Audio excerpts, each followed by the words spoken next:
Bonsoir, bonjour à toutes et tous et bienvenue dans cette chronique audio du film La Réparation de Régis Varnier. Salut papa. Antoine, une étoile, tu sais à quoi ça tient? À ça. À tout. T'es belle. À rien. J'ai envie de me barrer. Fais pas ça. L'histoire, c'est celle du chef Pascal Jankowski qui, quelques heures avant l'attribution de sa troisième étoile, disparaît subitement avec son second sans laisser aucune trace.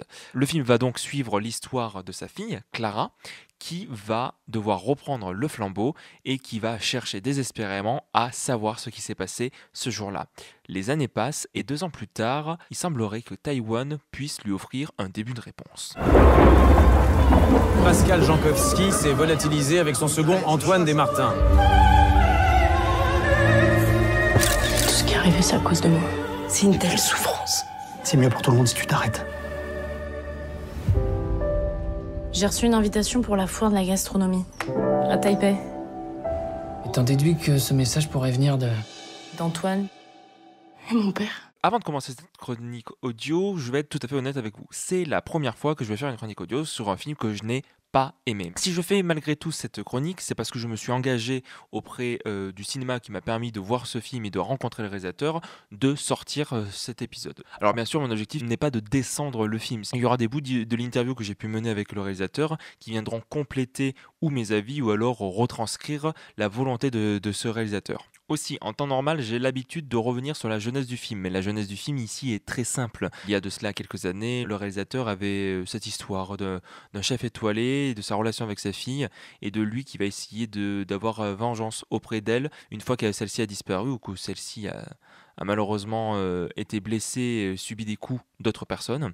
Et il va rattacher cela à une histoire qui est arrivée à des gens qu'il connaît, à savoir une disparition dans une famille et voir comment celle-ci va essayer de retenter de vivre, essayer de savoir qu'est-ce qui s'est passé, de se réparer, d'où le titre du film. J'en viens directement par rapport à l'avis autour du film. Si je dois d'abord reconnaître les points positifs, il y a déjà quelque chose que j'apprécie beaucoup, c'est que c'est un film qui va faire la part belle au décor. Ça, c'est quelque chose qui est très agréable, c'est que c'est un film qui va complètement éviter le studio, qui va filmer de vrais décors, que ce soit en France ou à Taïwan. Et je pense qu'une des raisons pour lesquelles il arrive à si bien investir les décors taïwanais, c'est parce que, en dehors de son chef-op, de ce que j'ai cru comprendre, la plupart des gens avec qui il a tourné à Taïwan étaient pour la plupart des techniciens de Taïwan. C'était des gens qui avaient plus notion des lieux, qui savaient mieux les maîtriser et mieux les investir, et ça se ressent à l'écran, ce qui est très agréable. Et c'est vrai que le film a une image qui est vraiment très belle, imbibée de vert qui va suivre un petit peu tout le récit, et ça fait partie des 2 gros points forts du film.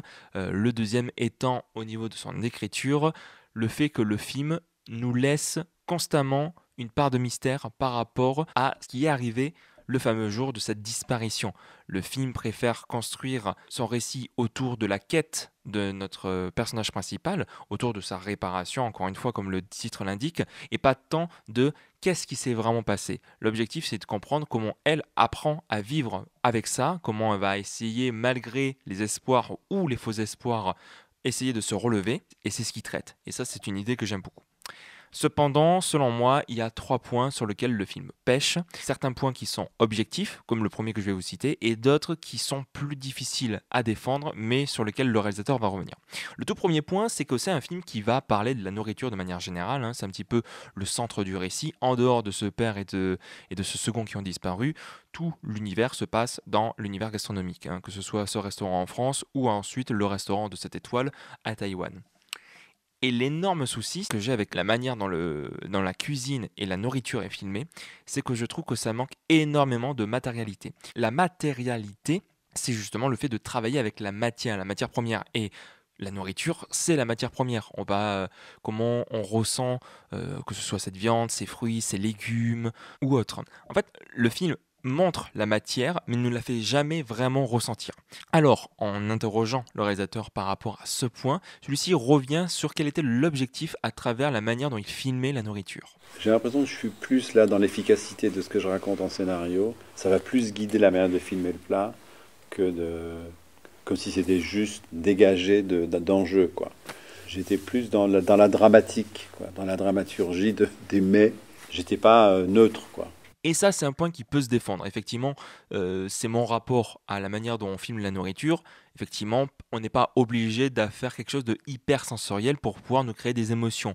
Là, c'est plutôt un prétexte. Ce qui va compter, ce sont comment les personnages vont interagir entre eux ou vont essayer d'avoir des informations au fur et à mesure qu'ils mangent, hein, notamment la scène du repas à Taïwan. Ce n'est pas uniquement la réaction des gens qui vont manger face au repas qui va l'intéresser, mais c'est aussi le comportement des cuisiniers, notamment toute la première partie au restaurant en Bretagne. La manière dont les gens se comportent en cuisine l'intéresse beaucoup plus que filmer la nourriture, et ça se voit. Et je pense que c'est aussi pour cette raison que les actrices n'avaient pas forcément une formation très intense sur la manière de faire à manger. Ils ont reçu une formation de 3 jours express. Ils n'ont pas vraiment eu le temps d'assimiler plus que ça les gestes parce que, encore une fois, c'est pas ce qui intéressait le réalisateur. En soi, je comprends, mais c'est vrai que c'est quelque chose qui me manque cruellement. Et pour citer un film que j'avais adoré il y a 2 ans, à savoir La Passion de Dodin Bouffant de Tran Anh Young, c'est quelqu'un qui justement s'était servi de la matérialité, de la sensorialité de la nourriture pour créer l'émotion par derrière.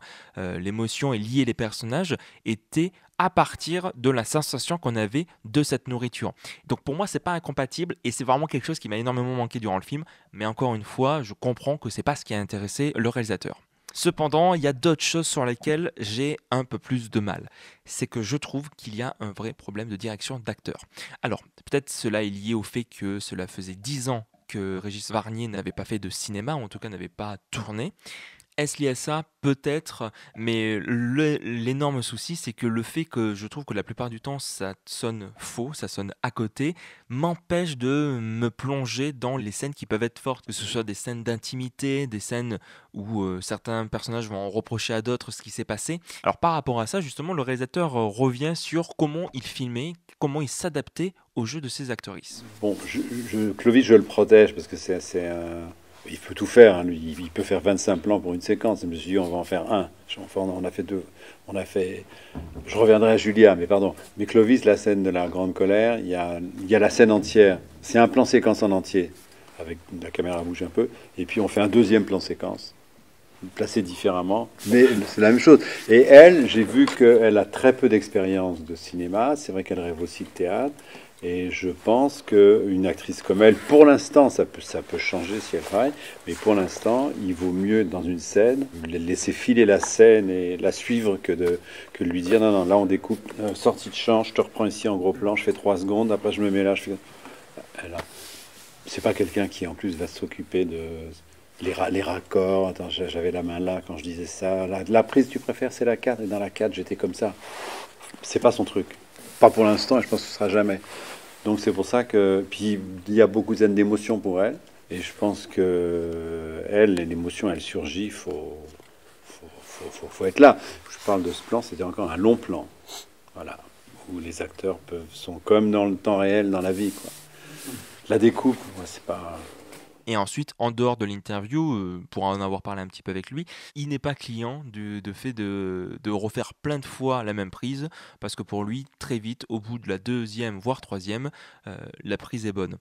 Bon, honnêtement, je pense qu'il aurait pu laisser peut-être plus de liberté à ses comédiens-comédiennes, peut-être leur laisser plus le temps de faire des prises et pas de se limiter à un nombre réduit de prises, parce qu'à la fin, sur le banc de montage, on se retrouve avec ce résultat-là qui n'est pas mauvais en soi, mais qui est très loin d'être juste, d'être bon, et c'est l'énorme souci que j'ai. Mais ça, je pense que c'est parce que j'ai pas du tout l'habitude de voir ce type de jeu d'acteur, ou alors parce que c'est pas lui qui les dirigeait. J'aurais tendance à dire que les actrices qui s'en sortent le mieux au cours du film, ce sont ceux qui viennent de Taïwan. Et enfin, le dernier point qu'on peut lier avec le précédent, c'est au niveau de l'écriture. Je trouve que les dialogues sonnent faux, et donc forcément, je pense que c'est pour ça que les actrices s'en sortent mal, parce que ce qu'ils ont à déployer n'est pas évident à dire. Alors, est-ce que c'est lié au fait que le réalisateur a écrit 2 romans entre-temps, et donc du coup il a adopté une écriture un peu plus romanesque? Et d'ailleurs, le romanesque, ça on le ressent durant le film, à travers ces grands paysages, l'histoire, même l'envie, on pourrait dire, de faire un conte, une sorte de conte moderne. Ça se ressent à travers la manière dont il va le film et la manière dont il écrit, mais c'est juste que on n'écrit pas un film comme on écrit un livre, et vice-versa. Et c'est vrai que là-dessus, ça se ressent par instant et c'est pas forcément très agréable. Et je parle pas uniquement par rapport à la ligne directrice, même si effectivement il y a des passages qui me paraissent assez surréalistes, notamment par rapport à des critiques de cuisine qui peuvent avoir une influence énorme face à des révélations de mystère. Bon, ça me paraît un peu grossier, mais bon, après ça, pourquoi pas. Mais c'est encore une fois au niveau des dialogues qui me paraissent vraiment tirés d'un roman. D'un roman, ce n'est pas choquant. En film, vu que ce sont des personnes qui vont devoir les réciter, ça sonne beaucoup moins juste. Donc, à partir de là, j'ai cet énorme souci qui m'empêche de ressentir une quelconque émotion. J'en ressens un petit peu, mais pas vraiment. Et j'arrive pas, encore une fois, je l'ai répété plein de fois, mais je n'arrive pas à rentrer dans le film à cause de ça. Le film rate son coche de son point de départ, à savoir la question de la réparation. À la fin du film, je n'ai pas l'impression de voir une réparation. Je la trouve ou arriver trop vite, ou alors elle n'est pas assez explorée, mais dans tous les cas, je n'y crois pas. Et puis même s'il voulait aborder la question de la disparition soudaine avec une quête de savoir et de vérité, encore une fois, ayant vu d'autres films qui le traitent mieux ce sujet, à côté, celui-ci fait malheureusement pas le figure. Et pour vous donner une petite recommandation, ce sera la deuxième que je vous donne. Je vous conseille vraiment l'excellent L'homme qui voulait savoir de George Sulzer, qui raconte un peu la même histoire, mais qui, au niveau du traitement de cette quête de vérité, est beaucoup mieux. Il va beaucoup plus interroger déjà la question de l'humanité un petit peu, mais aussi interroger jusqu'où nous sommes prêts à aller, afin de connaître la vérité. Est-ce que on pourrait l'affronter, l'opposer à la justice? Bref, c'est un film passionnant, plein de mystères, et qui est à la fois merveilleusement bien écrit et merveilleusement bien interprété. Voilà, c'est ici que se conclut cette, je pense, assez courte chronique autour du film La Réparation. Alors, si vous avez vu le film, je serais curieux de savoir si vous êtes d'accord avec ce que j'ai avancé ou au contraire que vous avez été sensible au récit du film, face au jeu des comédiens et des comédiennes. Le film avait un vrai potentiel que malheureusement il n'arrive pas du tout à développer, ce qui est bien dommage. Et aussi, si vous avez l'occasion de découvrir les deux films que je vous ai conseillés, je serais aussi curieux de savoir vos retours par rapport à celui-ci. En attendant, nous, on se retrouve la semaine prochaine pour un nouvel épisode d'Avis désastreux. Peut-être la spéciale Lynch, ça fait un moment qu'on devait la faire, donc là, avant Cannes, on va essayer peut-être de boucler ça. Allez voir des films, prenez soin de vous, et n'oubliez pas que le pire avis qu'on puisse avoir, c'est celui qu'on ne partage pas. Salut!